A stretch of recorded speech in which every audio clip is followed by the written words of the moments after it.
Hey everyone, welcome back to Alchemy with Zero Phase. This is Eric, and this is just going to be kind of a shooting from the hip kind of video. Everybody's been talking about the new Flux model that was released by Black Forest Labs, and this model, I've been playing with it for a few days now, and I'm going to say this is what was, I guess, promised to us by Stable Diffusion 3 that we did not get. Here we have a model that follows your prompt very closely. It understands things better when it comes to text and numbers, like numbering things or even specifying very specific things in the prompt. And what I wanted to do is we're just going to go through and play with this a little bit. I've been playing with it for a little while now. I'm going to show you some of the things that I've done in like getting words to work decently.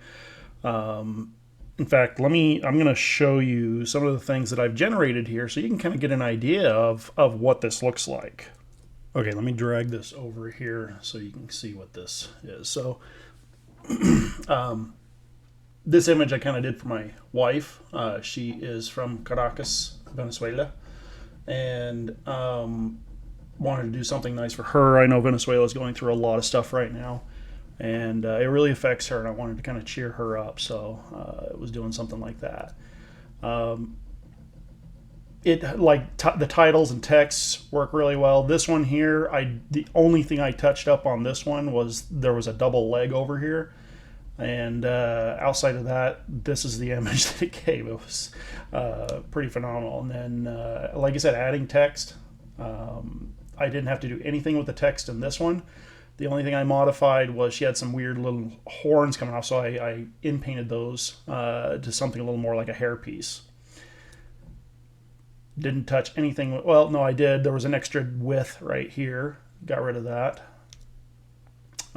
This one here turned out perfect, but I was kind of playing around with XeroGen, and it's the way I've got it set up to do in-paint. Got rid of some extra words up here, added in the little Mogwai gremlin things, just did some various fun stuff with it. Again, another kind of an oil painting, impressionist oil painting of Caracas, and just gorgeous. Like the colors in this are vivid. Experimenting with specifying a number of items. So this in here specified 6 floating orc towers. And I would say when you're doing numbers like this, the higher the number, the less accurate it's going to be. I would say probably half of the images I did actually had the correct number, which is phenomenally better than SDXL, 1.5, and all the others. And one thing we got to realize is this is the worst it's going to be as they start to improve, refine, and work on this new model and allow people to start adjusting things. We'll see things improve. But just the fact that it was able to do this, there was another image I did where I specified a mother, father, and like 2 children, and it gets it right every time. Just a fun one. I wanted to see Godzilla wearing a top hat rampaging through an old English town, and just the image is just amazing. I love the slight camera tilt, like you're kind of flying around, maybe a drone or something like that. Worked out really well. And this one was a little weird. When you specify the word love, it kind of does this sometimes. Other times it does. I specified LUV, so this one got it right. Kind of a fun little picture. The other thing that this model does absolutely amazingly are hands. Yes, you get a little finger right here, but there are 4 fingers here, 4 fingers there. The hands look right. Proportions, faces look better. Again, it handles words and titles just amazing. This was a fun one. Kind of a classic from my childhood. Loved the Labyrinth. Kind of one of my first tries, using very specific details about the fairy kneeling next to a pool of water, touching the water rippling with gossamer wings and glowing lights and everything. It held to the prompt very well. Another one where I am trying to specify a planet crashing into the the ocean with a guy standing on a rocky outcropping with waves flying around. Turned out really, really well. Just working on something a little more abstract. The amount of detail that this thing is able to put in when you specify intricate detail, it actually does that. And these are not, most of these are not upscale. Some of them are. I'm going to go through, in this video, we're going to create some images and show you how to, whether like just adjust slight errors in them and upscale them and that kind of thing. So we're going to go through that, but wanted to show you this. Like another one that this is another one that I thought it held to really well. It handled the deep sea underwater imagery really well. Most of the other models, when you specify underwater or deep sea, you're still going to get like this image that looks like it's close to the surface. You see the surface of the water from underneath, that kind of thing. And this one just flawlessly held to a completely black with kind of a almost a night vision view of something underwater. In this case, kind of a H.P. Lovecraftian Cthulhu type creature.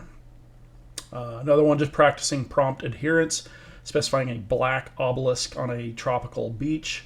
One thing you'll notice about this are the trees look better. A lot of times when you get palm trees, they are, you get like palm fronds floating in the air, or the trees floating in the air and they're not connected. This one did an amazing job of keeping everything connected and looking right. And just again, another one, practicing with text. This one was an embossed, or what do you call it when it's, I can't remember. I'll just say embossed with my alias on there. On our Discord, we were kind of reminiscing on 80s movies, and this was one of the ones we went through, or that we're talking about the ones that kind of scared us. I was 5 years old when I first tried to watch this movie. Got in trouble for doing that. It was interesting. When I first tried doing coloring book pages back in the 1.5, and where you really had to mess with the prompt to get it to give you anything that looked like a coloring page. With this one here, the prompt was super simple. I mean, specifying a coloring book style page, or just a coloring book style image, white with black lines, is about all I had to do, and then specify what I wanted to see. This one using a specific art style called paper quilling. Turned out pretty cool. And another Godzilla destroying a town.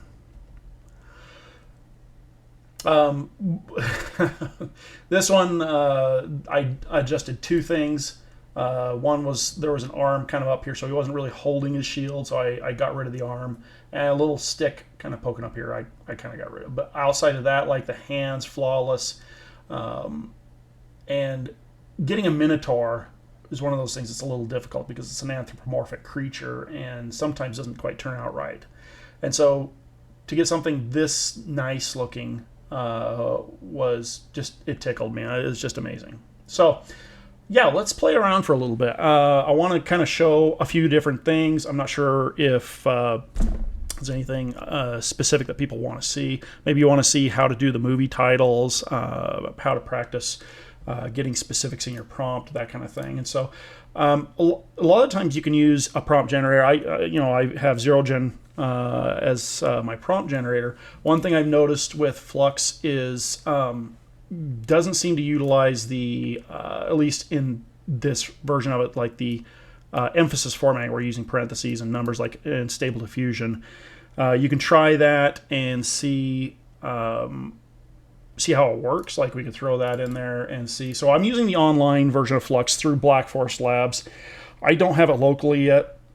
There's various reasons for that. My card could handle one of the models that's like 11 gigabytes, but I don't really, it would be slow. I'm happy doing it this way for right now anyway.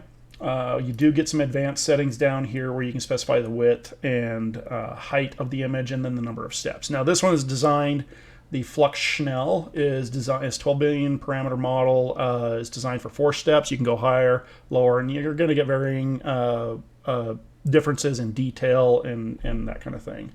So we're putting this in. This is a dynamic street performer juggling colorful balls. But we're going to do it with the emphasis.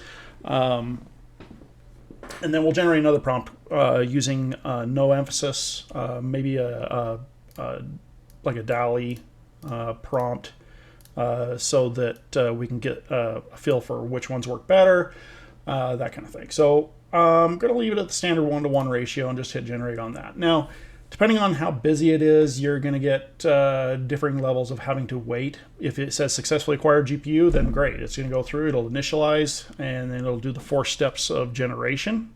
And it's usually pretty quick. I'm really happy with this. You are limited. I am signed into an account, so I guess it gives me a little more priority because we have an account through, HuggingFace, but there you go. So we got a street performer, and that's actually a really good one. It's like a wide angle lens, like a fisheye lens almost. That is one thing that somebody pointed out on our Discord. It actually adheres to like when you're specifying the different types of camera lenses, angles, and stuff like that. It actually holds to those really well. So so that's with the emphasis. We're going to do a DALI prompt without emphasis. Let's do this. Let's grab that prompt. We're going to throw it up here. And what it should do is just convert it over. So we're just going to do that. Throw that in there. See how quickly it grabbed that. Now, it's not going to be that way all the time. There are times where, and it has a 1-minute timeout. So if it happens to wait for a minute to grab a GPU, it just times out. And you have to hit run again. Doesn't happen too often. I have seen a difference since yesterday where I'm getting it more often. Yeah, so we're getting kind of the same thing.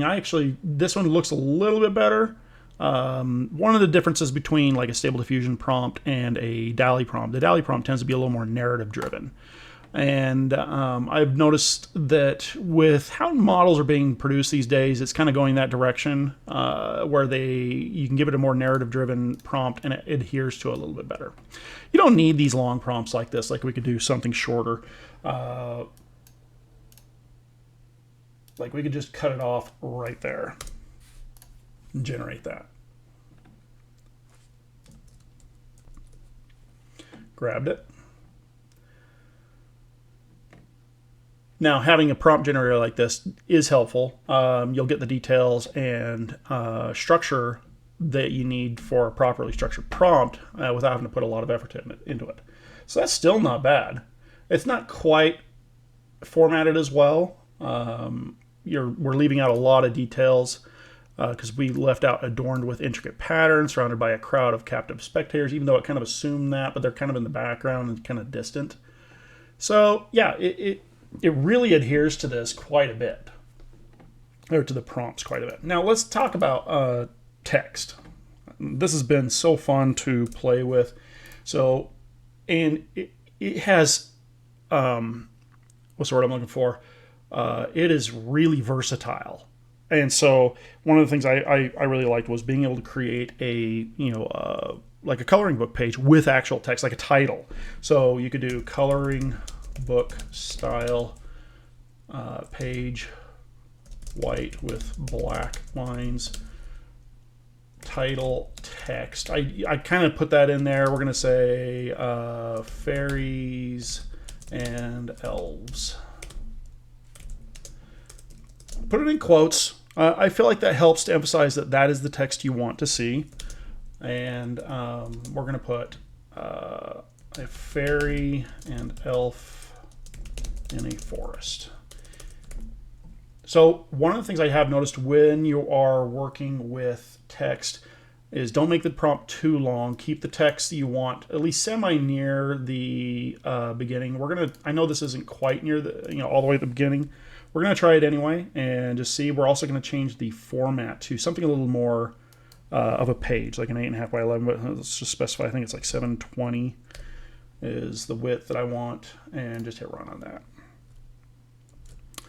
And yeah, I didn't quite get this. I mean, it got it a little bit. As you can see, it's a super simple coloring book page. What we're going to do, though, is grab this right here, Move it closer to the beginning. Hit run on that again.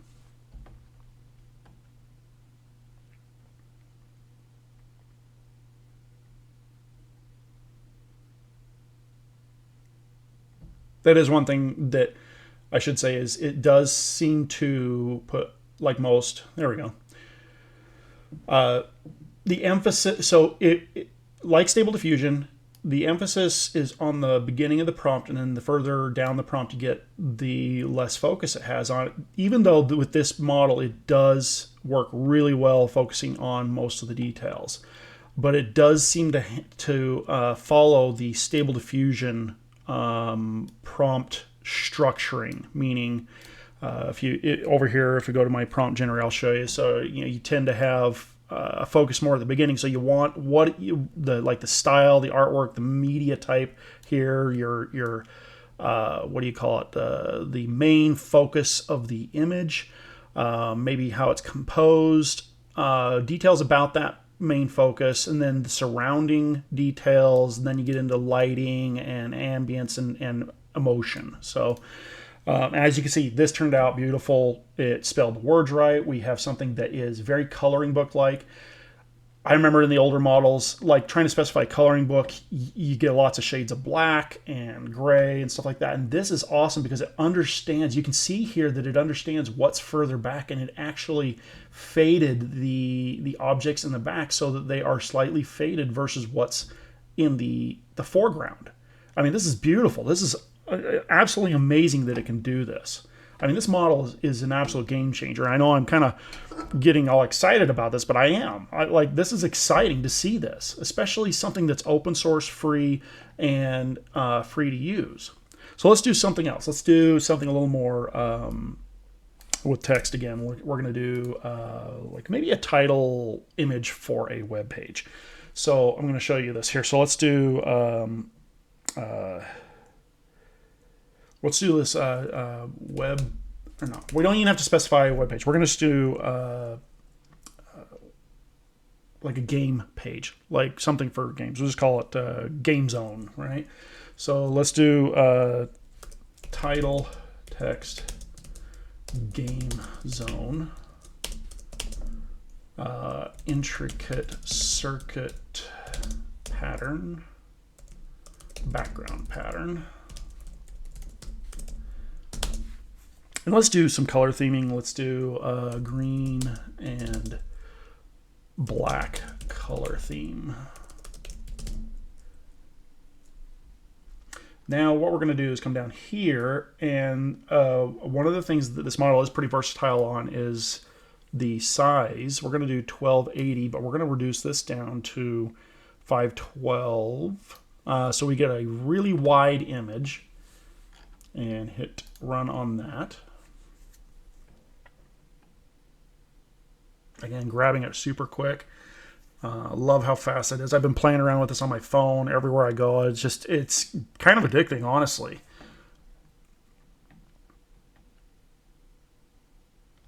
Oh, wrong way, but you can see it kind of did that. So yeah, I forgot. We're going to do it. Most of you probably caught that early on. So we're going to go 1280 by 512. But you got the words right. That is kind of the structure I was looking for. So let's hit that again, get the wide one.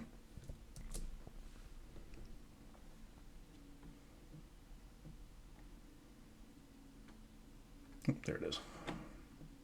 It'll resize here once it comes in. There we go. I mean, absolutely beautiful. Look at that. Centered, like you could specify even wider, or what do you call a shorter aspect ratio. You go down to like 480 or maybe 320. Let's try that. Let's just see what it does.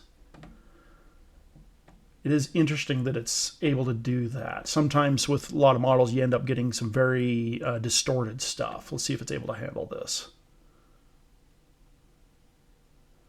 Renders pretty quick because less pixels. Like, that's gorgeous. You could be even more specific. Like, so one of the things I did notice when working with text is if you give more details about what the text actually is, it tends to formulate the text better. So like title text, we're going to do electric blue title text with the, and we're going to change this. We're going to get rid of that off the back end. I hate how it shifts over every time you type, but that is what it is. So we're going to go green and black color themed.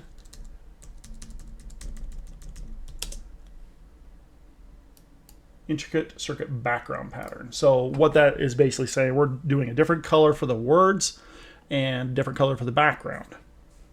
And wording it in a way so it understands we're talking about the background versus the words. So let's see what it does. I have noticed it's been very good about separating colors too, which could be an issue in some models with color bleeding, that kind of thing. Oh my gosh. The fact that it gets the words, I mean, it doesn't get the words right all the time. I mean, if you're specifying longer sentences, it will have a little bit of a harder time, but the fact that it's able to do this it's a game changer. I mean, you know, not to pun the title we're working with here, but it is gonna change things for Stable Diffusion, or you know, it's just in general for open source image generation models. And the examples I've seen, even the ones I've done, I know Midjourney is pretty good at doing text. It's not this good. Not this good.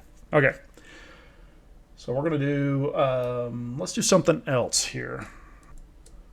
Let's do a movie poster. I think that'd be fun. So what I've learned here, let's go through this. And again, we're going to try putting the title at the beginning. That seems to work really well. And we're going to be a little more specific about the style of the lettering.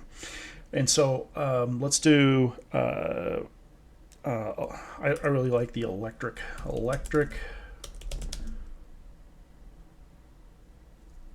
electricity style text, orange text title. And what movie should we do here?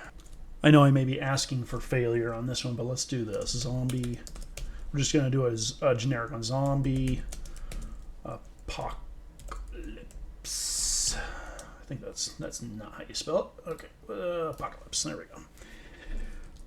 Something that I have noticed with words in this is it doesn't even necessarily need to be familiar words. When working with SDXL, it would do words, but its ability to do the word seemed to rely heavily on how common that word was, if you know what I mean. And as you saw in some of my examples, I was using words like my alias, zero phase. That's not a common word. And then using other words like in this one, the grumbler. Okay, not a common word. And then the other one, where was it here? This one over here. That one right there. The schleppening. The fact that it got that just blew me away. Anyway, so it doesn't have to, with this one, it doesn't have to be common words. It just, which is amazing to me. So we're going to do an electricity style orange text title, zombie apocalypse, and then we're going to specify zombie action movie poster style, group of comical, oh my gosh, medical zombies. Let's specify the type. I don't want this to be realistic. I kind of want this to be a cartoon illustration. A zombie action movie poster style group of comical zombies, group of 3. We're going to do, we're going to specify a number because that is something that I've noticed, that when you're specifying numbers, smaller numbers seem to work a little bit better, but zombies centered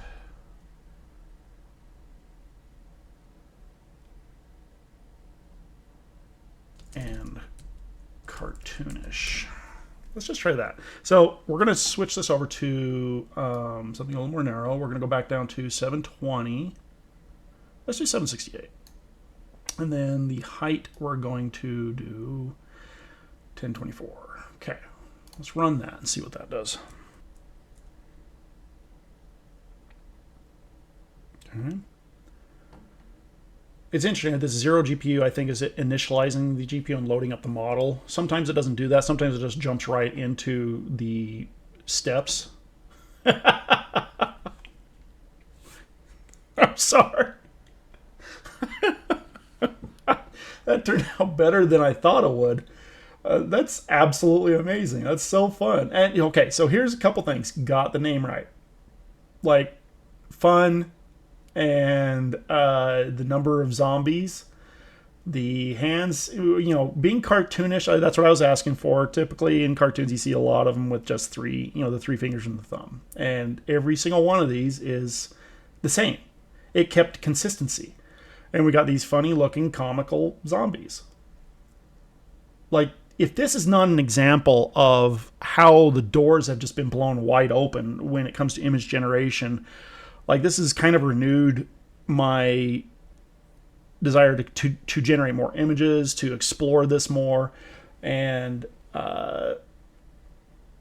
yeah, like I'm almost at a loss for words at how good this is.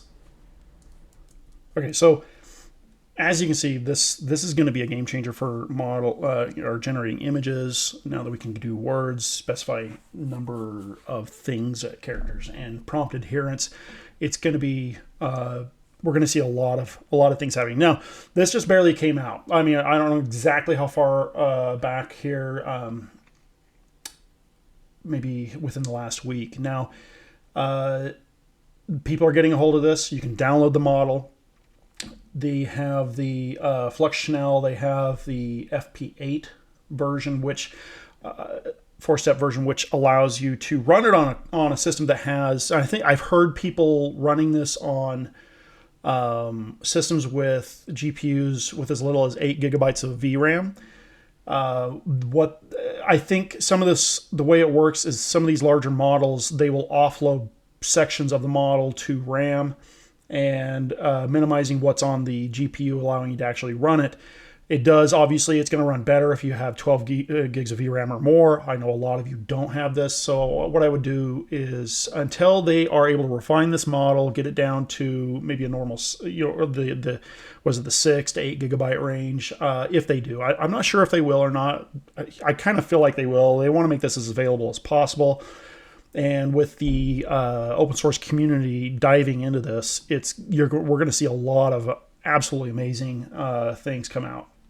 Now, we're going to do a couple things with this image here. I love this image, and I'm going to show you just like, this is something I would totally like print up and like as a poster and put it up on my kid's wall or something like that. And so let's take this image. What we're going to do is let's close this. We're going to go over here to my XeroGen Forge platform here and show you a couple things. We're going to upscale it. We're going to tidy up a few things on this and just upscale it so that we have this nice large image that we can print if we wanted to. So first thing we're going to do over here, I'm not going to worry about generating a prompt. We're going to go to my advanced image generation settings here. Go to the image gen section. And we're going to go to inpainting. Okay. As you can see, it pulls up the windows I need to work with. We have our working palette, or excuse me, our working canvas. We're going to drag this image over right here. Just drop that in there and come down here. We're going to scale that image up. Okay. And then we're going to just bring this down so we can see it. So one of the things I noticed in here, I didn't like this little nub coming off the C. So we're going to get rid of that. So we're going to change our brush size. We're going to come over here. Whoops. So this image, we got to remember, we're only working at 1024 by 768. So the brush size is kind of determined by the size of the image, but we're going to do that. We're going to reset this and just come over here. I'm just going to go like that. We're just going to inpaint that nub just a little bit. And one of the tricks to inpainting, and this can be done in Stable Diffusion or other packages that have inpainting, is clicking just somewhere over here to the side. What this does is it forces the AI. So my back end is using Stable Diffusion. The default model is an in-painting model is an SDXL Lightning in-painting model, and it works phenomenally. But the way these models work is if I just left this little one here, it takes that and it's going to use fill mode, so it's going to re-render that whole section and take into context some of the surrounding area. It might just re-render a different type of nub. So by doing this, it forces the AI to focus on everything here, but since it has no context, we're not giving it a prompt, it's going to basically erase whatever's there. And this in-painting model is amazing. We're just going to hit generate on that, and I'll show you what I mean here. It sends that image up, and it will switch models, get rid of that. As you can see, we got rid of the little nub, and there are no artifacts. There's no seams or anything. Okay. Something I also want to do, I want to give these guys, their eyes need to be maybe a little more bloodshot. And so we're going to do something over here. So I have some features built in where you can fix faces, the whole person, eyes, hands, things like that. And this is using on the back end, it's using a detailer. So we have 3 zombies here. I'm not going to in-paint all of them. I don't want to do one and then another, then another. So we're just going to come in here and we're going to do comical zombie.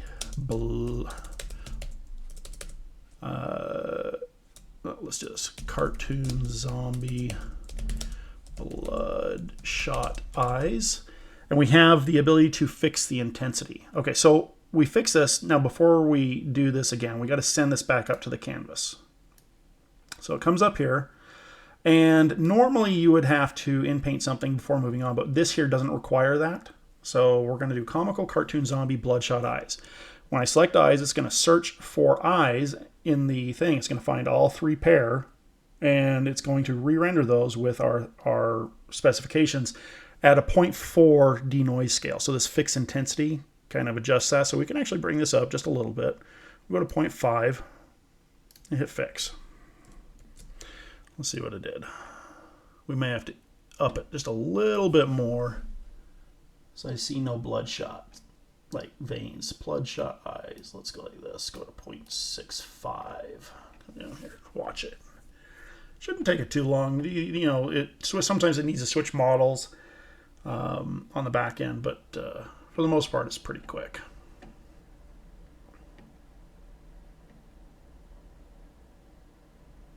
There we go. We're getting a little bit of bloodshot in the eyes.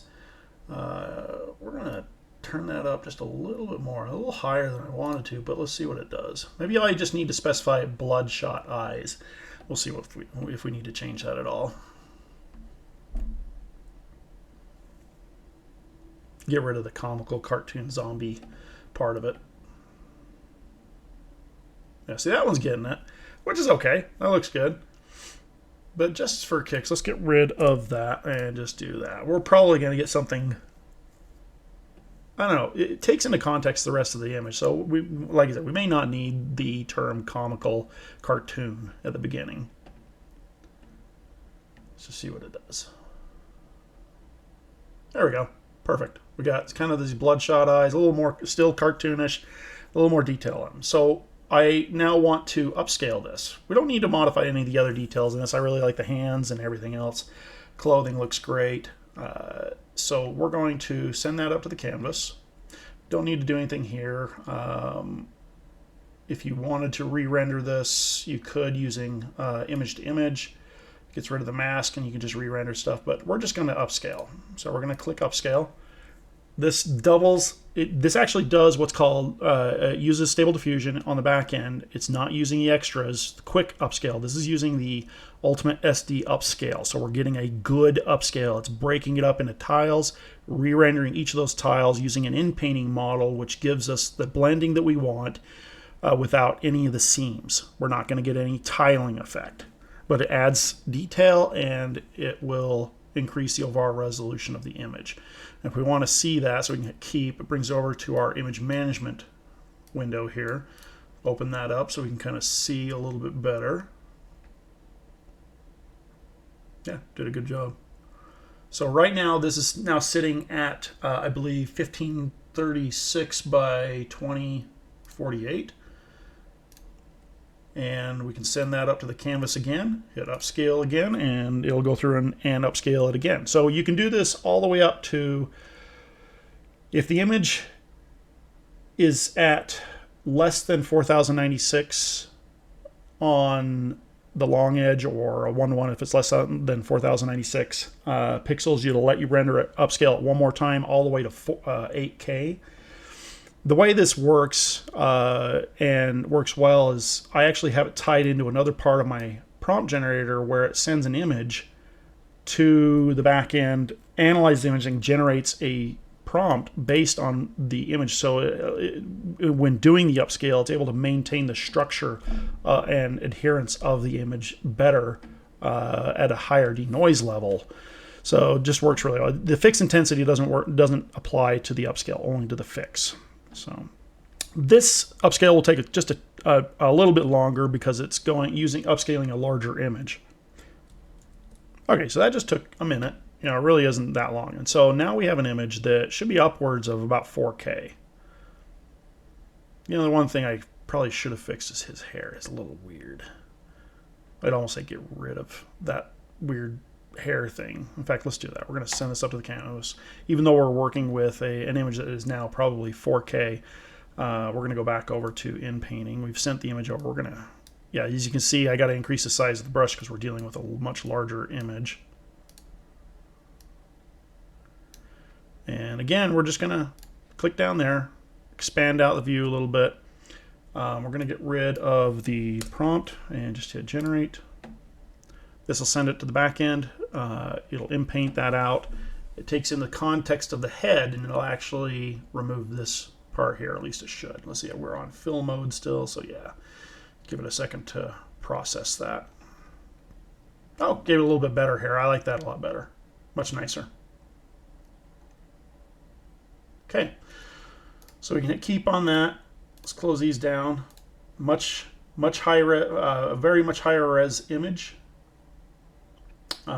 Great detail, funny looking, and save that. Print that as a canvas, or excuse me, as a poster. Super fun. Its mouth is a little weird. So that, yeah, again, I'm super tickled with this release, and it's only going to get better, guys.